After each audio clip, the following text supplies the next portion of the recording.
This is step 2 CK video. You guys probably saw that I recently uploaded a step 2 CS, so this is part 2. Step 2 obviously has 2 parts, and this is what I'll be talking about, what I did for CK. So my CK was in June of last year, so we're going on about 7 months ago, so I'm trying to remember what I did. I'm going to do a video today to tell you guys.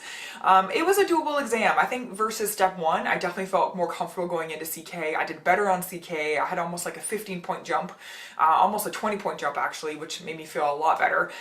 And programs like to see that progress. So that's kind of the biggest thing for CK is you want to show an improvement from your step 1 score.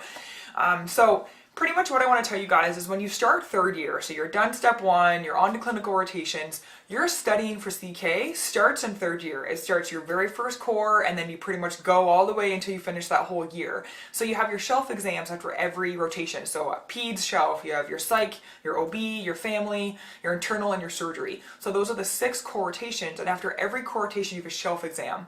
So that is when I used this book right here, Step 2 CK. So after every core, or during every core I should say, I would read a couple of chapters, and then I also would watch online med-ed. And obviously Emma Holiday, you guys all know, I have every single shelf video up. So if you guys are wondering what shelves are, how I study for each shelf, just look at those videos.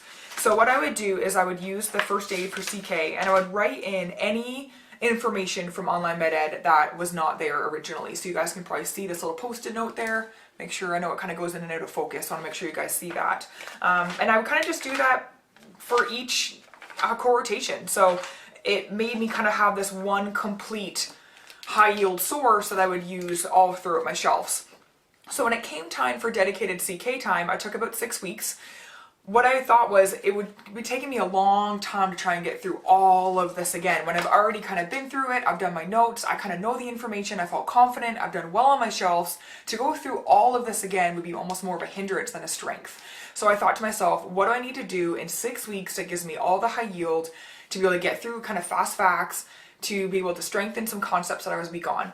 That's when I did UWorld. So I did UWorld throughout 3rd year, and then I reset it after 3rd year, beginning of 4th, and those 6 weeks that I took for CK, I did UWorld again. I really felt confident my next time around. I did better on UWorld. I understood the concepts, and anything that I was fuzzy on, I would do in a little black book, and literally, it was a little black book. I don't have it with me. I threw it out after the exam because I was like, I'm not looking at it again. And anything that I was either fuzzy on, I was weak on, I got it right, but I didn't know why. Flow charts that I wanted to review again, I would write in that book, and I would review it at night or throughout the day when I had time. So this is kind of how my day started. I would get up at 7:30. I would be at my desk for 8, so I either would just kind of get ready, I'd stretch. If I needed to do a workout that morning, I would. I would have breakfast, and I would be at my desk for 8 a.m. From 8 to 12, I would do 4 UWorld blocks. No breaks, I would just do 4 just to build up my stamina. And then I would take a lunch break from 12 to 1 if it went a little bit later, 12:30 to 1:30. And then from 1:30 to 6:30 or 1:30 to 5, whenever I kind of felt like it, I would review those blocks. Or what I would do is I would read Step 2 Secrets, which is a cute little book that I wish I had, but I sold it. And it was a whole bunch of high yield facts, and I loved it because it was quick, it was easy, it was a small tiny book, and I could write and highlight and annotate in. And then I pretty much would just read my little black book concepts and review the blocks that I didn't review that day.